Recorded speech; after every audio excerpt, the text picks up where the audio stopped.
Hazreti İsa yani ibodatxonaga kirdi. İbodatxonada bir qo'l qurib ketgan bir odam bor edi. Ba'zilar Hazreti İsa'ning ustidan arz qilish uchun bahoni izlash maqsadida uning dam olish kunimi kasal saqaytadigan saqaytmaydiganligini paylab yurishadi. Hazreti İsa qo'l qurib ketgan kasalga o'rningdan turib oldiga chiq dedi. Ondan ibodatxonadagilardan qanday qilish Tavrat qonuniga uyg'un dam olish kuni yaxshilik qilishmi yoki yomonlik qilishmi, jonni qutqizishmi yoki halok qilishmi deb so'rdi. Ular zuvon surishmidi. Hazreti İsa atrofidagilarga g'azab bilan ko'z yugurtdi. Ularning tarsolig'i uni ichin turgan edi. Ondan keyin u yilqi kasalga qo'lingni uzat dedi.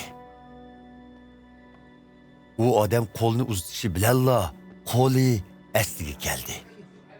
Buning bilan Parislar tashqariga chiqib Hazreti İsa'ni qandoq joylatish haqida Herod podshohining tarafdorlari bilan maslahatlashishga boshladi.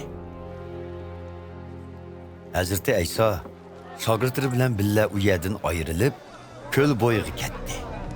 Galileya o'lkasidan nurg'un xaloyiq uningga ergishib bordi.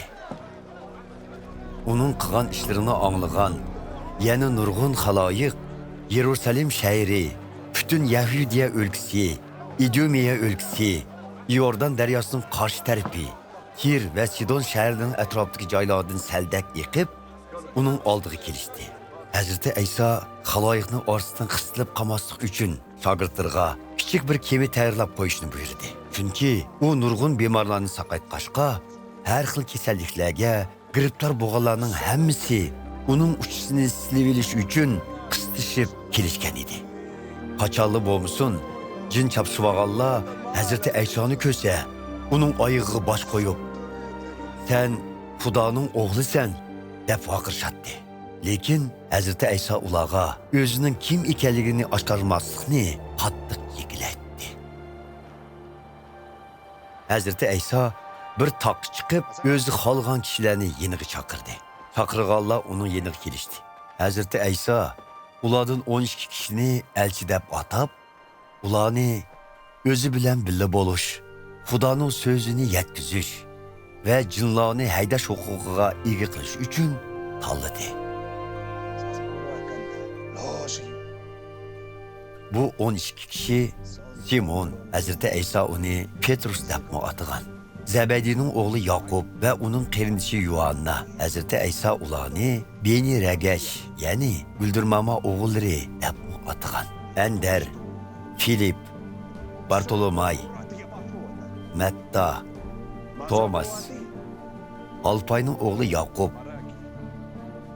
Taday, vatanparvar deb atalgan Simon va Hazreti İsa'ga sotqinlik qildigan Yahuda Ishqariyotlardan iborat.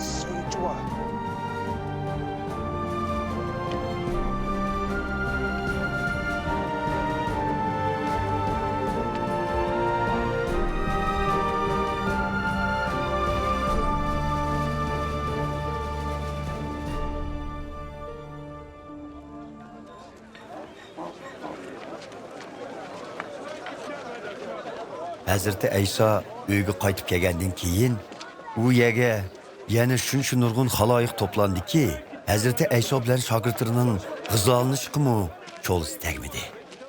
Hazreti İsa'ning oilasidagilar buni anglab, uni qaytirib kelgili berishdi. Chunki ular uni ahlidan ezibdi deb o'ylashgan edi.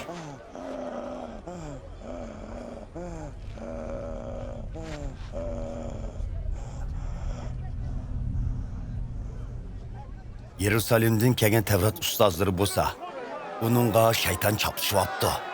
Bu jinlarni ularning boshlig'i bo'lgan shaytonga toyinib haydaydi ekan, deyishadi. Shuning uchun Hazreti İsa Tavrat ustozlarini yeniga chaqirib, ularga tamsillar bilan mundaq dedi: Shaytonni qandoqmi qo'g'lisin? Agar bir davlatdagilar ikki guruhga bo'linib so'qishsa, u davlat put tirab turolmaydi. Bir oildagilar o'zaro jidal mojaro qilishsa, u oila vayron bo'lishdan saqlanolmaydi. Shuningga o'xshash shaytonmu o'z-o'ziga qarshi chiqib, o'z boshqarishda bo'lgan jinlar bilan so'qishsa, u mu tirab turolmaydi. Gazman halok bo'ladi.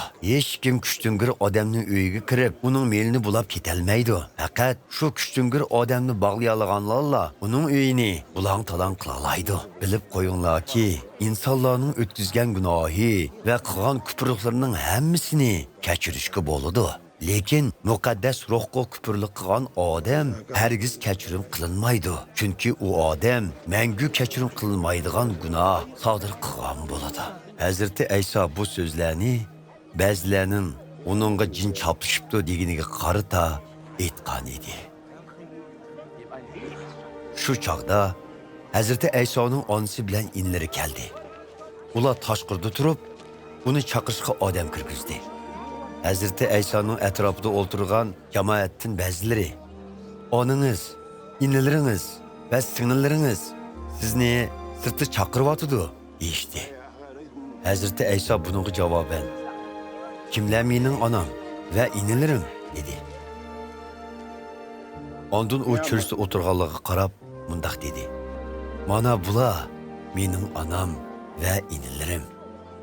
Chunki kim Xudoning irodasiga amal qilsa, shu mening aka inim, och singlim va onamdir.